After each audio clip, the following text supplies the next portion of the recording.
Hi, welcome back to my channel. Today I'm going to make one of my favorite recipes from the Engine 2 Diet Cookbook, which is one of my favorite cookbooks for eating whole food, plant-based, low in oil, salt, sugar, lots of protein. So I decided to make this recipe for dinner tonight, and I thought I would show you how I do it. Right now I have the lentils cooking on the stove, and I'm going to show you what else goes into this recipe. I am going to start with cutting up my onion and celery.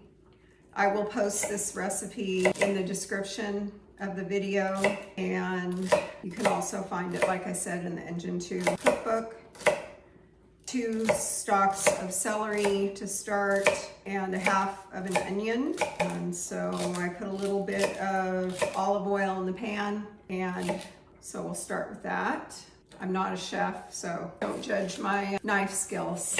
If you're new to my channel, welcome. And if you're returning, welcome back. My name is Susan, and I'd like to do more of these videos and show you what I eat and recipes that I love.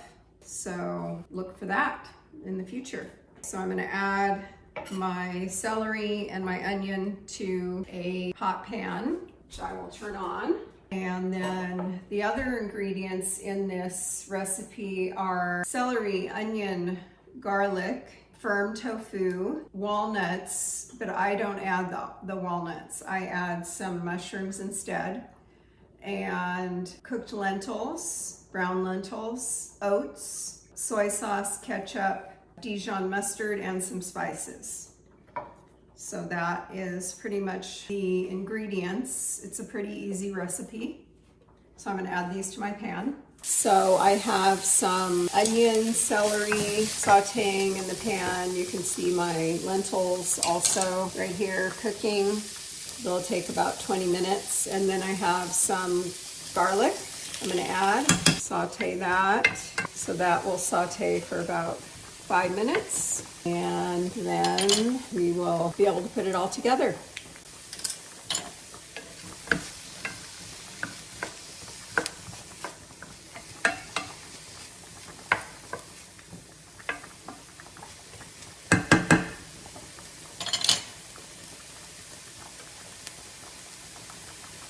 Next, I'm going to add some mushrooms that I'm going to chop up.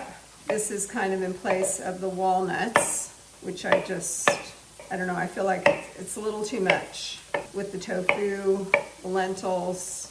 But if you like walnuts, then you should definitely include the walnuts. I'm going to add these to my pan. Adding my mushrooms to the onion and celery mixture. Stir that around a little bit. If you need to, you can add water or a little bit of broth, veggie broth, or if you use oil, you can add oil. But this is cooking really nicely, so I don't think I need to add anything. And my lentils are also cooking.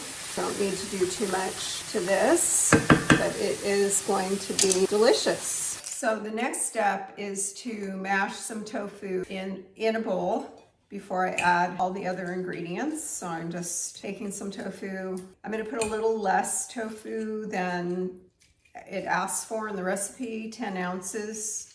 So I'm doing about half of the tofu.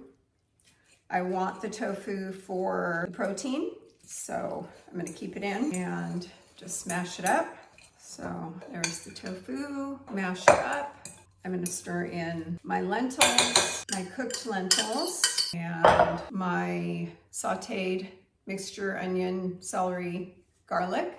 I have here, so I'm going to add that. Oh, and mushrooms. So there's that. And I'm going to stir that up a little bit.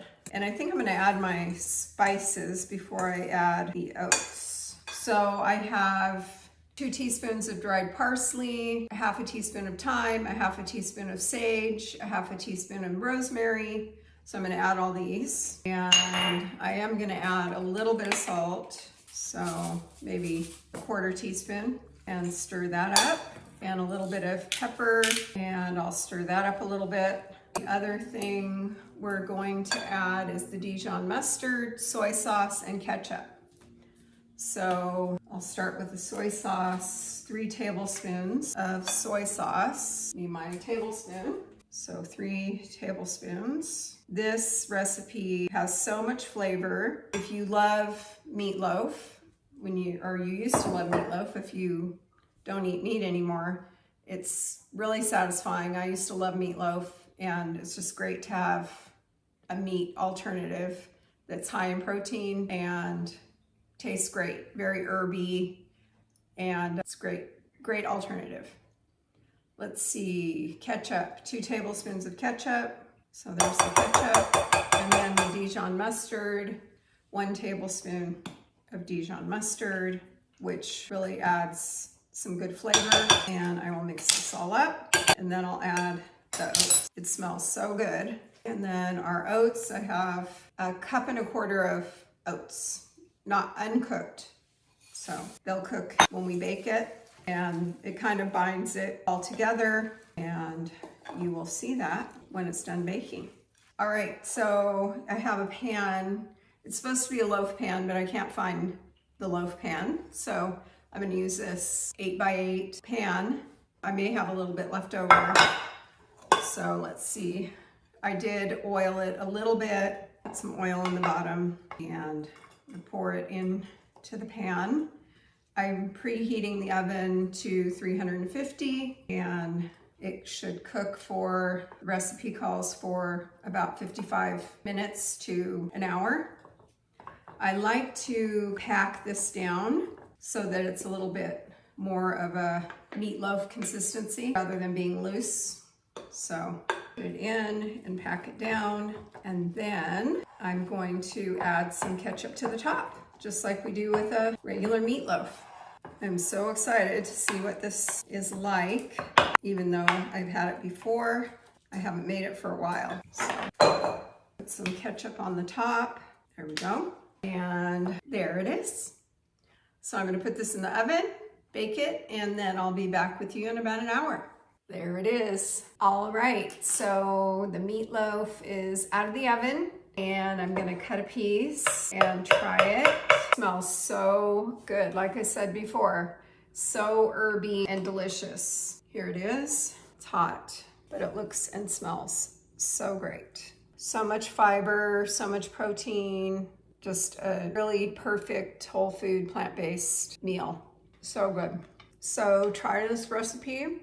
I'm gonna put the recipe in the description, and I will see you in the next video. Thank you. Have a great day.